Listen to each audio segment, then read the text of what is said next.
لوگ سمجھتے ہیں کہ ہم آرام والا دین، سکون والا اور بڑے مزے والا اور فلیکسیبل قسم کا دین، جدھر ہم مڑے دین بھی ہمارے پیچھے مڑے. دین وہ نہیں ہے جو ہمارے پیچھے چلے، دین وہ ہے جس کے پیچھے ابو بکر، عمر، عثمان و علی چلے ہیں. اور بدلے کا زمانہ لاکھ مگر قرآن نہیں بدلا جائے گا. ہے قول محمد قول خدا، فرمان نہیں بدلا جائے گا. دین کے اصول قیامت تک نہیں بدل سکتے. وہ دین کے اصول سیاست کے لیے ہوں، وہ دین کے اصول عبادت کے لیے ہوں، وہ دین کے اصول معاشرت کے لیے ہوں، وہ دین کے اصول تہذیب کے لیے ہوں، وہ دین کے اصول تمدن کے لیے ہوں، وہ دین کے اصول معاشیات کے لیے ہوں. دین کے اصول نہیں بدل سکتے. اگر دین کے اصول کوئی بدلنے آئے گا تو دین اس کو لٹا کے رکھ دے گا. اگر تم نے دین کا اصول اتنے سال بدل کے رکھا تو دین نے تمہارے ساتھ کیا کیا؟ اسلام نے تمہیں IMF کا بھکاری بنا دیا.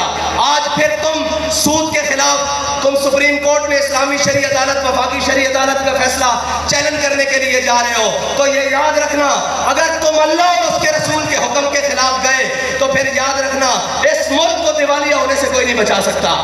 آج بھی تمہارے پاس وقت ہے، آج بھی اس ریاست کے سربراہان کے پاس وقت ہے کہ وہ ساری چیزوں سے دامن چھڑا کر حضور کے دین کے اوپر، اس ملک کو، جس ملک کو حاصل کیا گیا تھا پاکستان کا مطلب کیا، لا الہ الا اللہ کے نعرے کے اوپر، آج بھی ان کے پاس وقت ہے کہ وہ اس ملک کو موڑ کر حضور کے دامن کی طرف، حضور کے نظام کی طرف موڑ دیں.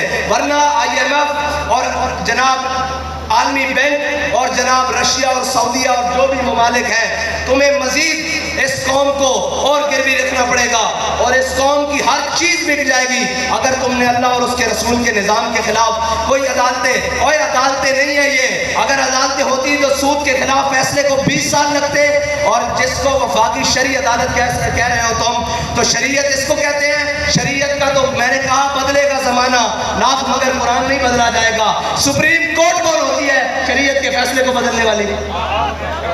میں کائنات کا کوئی بھی ہو، شریعت کے مقابلے میں تو ابو بکر، عمر کے سر جھکے ہوئے ہیں، عثمان و علی کے سر جھکے ہوئے ہیں، پاکان امت کے سر جھکے ہوئے ہیں. تو سپریم کورٹ کون ہوتی ہے جو سود کو حلال کہے اور اس ملک کے لیے جائز کہے؟ انشاءاللہ اب وہ وقت دور نہیں جب حضور کے غلام اس پورے پلید نظام سے نکال کر حضور کے دین کو غالب کریں گے.